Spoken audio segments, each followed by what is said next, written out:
Monsieur le Président, bonjour. Bonjour. La Cour suprême des Comores a rendu sa décision. Il y aura donc 13 candidats à l'élection présidentielle du 24 mars prochain. Dans sa décision, la Cour suprême a donc éliminé 3 candidats. L'ancien vice-président qui avait terminé juste derrière vous à la dernière présidentielle. Le candidat du parti Djoua. Est-ce que cela ne donne pas de l'eau au moulin de ceux qui vous accusent de vouloir éliminer vos adversaires politiques? Écoutez, moi j'ai tellement l'habitude maintenant que les gens disent tout. Mais ce que je peux, sans prétention aucune, être fier de mon pays, c'est que c'est un État de droit qui fonctionne. Tout est perfectible. On voit les grands pays, comment ça se passe. Donc la Cour suprême a pris ses décisions. Moi je ne savais pas. J'ai appris comme ça, comme tout le monde. Donc ils peuvent dire tout ce qu'ils veulent. Mais ce dont je suis sûr et même fier, c'est que très sincèrement on a un État de droit. Il y a aussi des forces de l'ordre qui ont pu être accusées d'avoir commis un certain nombre de violences. Pour l'instant, il n'y a pas eu de poursuite à ma connaissance. Si, il y a eu des poursuites. Enfin, il y a eu beaucoup de délits, des délits qui sont succédés malheureusement. Ce qu'on a constaté, c'est qu'il y avait des gens qui voulaient empêcher le référendum. Et lorsque le référendum a été fait, il fallait qu'ils fassent la déstabilisation. Le référendum de juillet dernier. Et là, transformément, on a bénéficié de la nouvelle technologie de l'information. L'audience qui a été faite, il a été rendu public. Et les gens de bonne foi, effectivement, ils ont dit, écoutez, il n'y a rien à dire.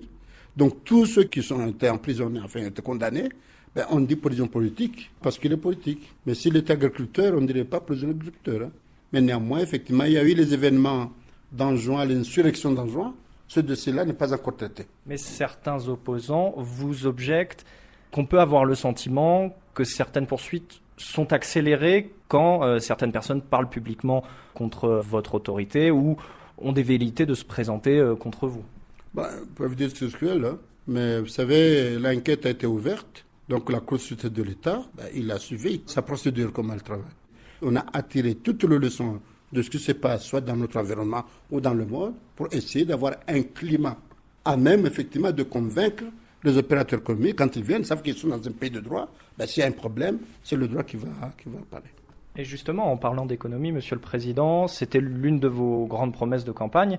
Est-ce que vous en tirez un bilan plutôt positif ou plutôt mitigé un peu plus de 2 ans après? C'est pas mitigé du tout, c'est pas mitigé.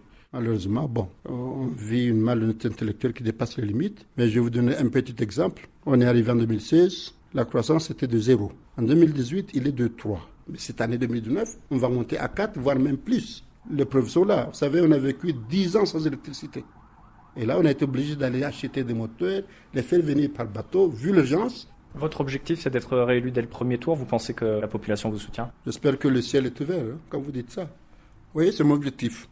Chez nous, les 2 tours, c'est toujours des problèmes. Je ne dis pas qu'il faut passer au premier tour.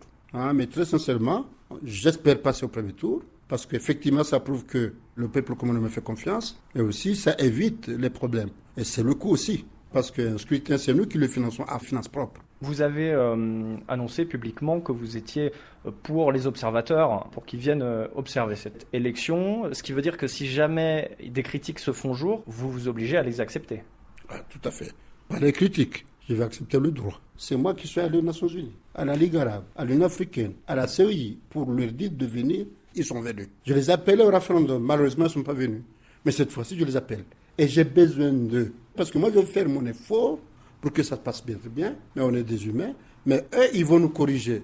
Eux, ils vont nous donner des conseils. Pour évoquer les relations internationales des Comores, Monsieur le Président, où en est-on avec la France? On est mieux. Quand le président Macron est venu au pouvoir, il n'avait même pas encore 40 ans. Je me suis dit, peut-être c'est le moment de trouver la solution. Donc nous, effectivement, l'envie d'avoir un leader français pour accepter de s'asseoir et discuter, ça, c'est une envie qui nous hante. Finalement, il y avait un contact entre lui et moi, et là, on l'a transmis à nos ministres des Affaires étrangères. Donc, moi, je suis confiant, on est dans la bonne voie. Je pense qu'incessamment, un document qui va être signé, un cadre de concertation dans la question de Mayotte, qui est une question particulière, mais surtout dans la coopération bilatérale entre la France et nous. L'un des problèmes, c'était les expulsions de la France depuis Mayotte vers Anjouan notamment. Est-ce qu'elles ont repris ces expulsions? Est-ce qu'on est revenu à la situation d'auparavant? Bon, vous savez, là vous me provoquez. Vous allez assumer la responsabilité. Parce que je me suis toujours posé une question. Il y a des Comoriens à Paris qui sont en situation irrégulière. On voit Sénégalais, les Africains qui prennent la Méditerranée pour venir en France. Les Français les accueillent. Mais comment aujourd'hui, un Comorien qui est à Paris, il ne gêne pas les Français, mais quand il est à Mayotte, il les gêne? Nous, là, on a parlé avec la France dans le cadre de la coopération bilatérale, qu'aujourd'hui, on commence par les motifs qui font que les gens vont à Mayotte, on les crée ici. Par exemple, on va à Mayotte pour chercher de la santé. Ben, on attend de construire un hôpital. Pourquoi la France ne nous aide pas?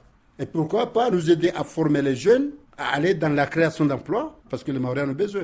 Et j'espère qu'un jour, nous, on aura tellement d'emplois que les Mahorais disent, écoutez, on va en grand compte pour travailler. J'espère qu'on va arriver à ce point-là. Monsieur le Président, merci.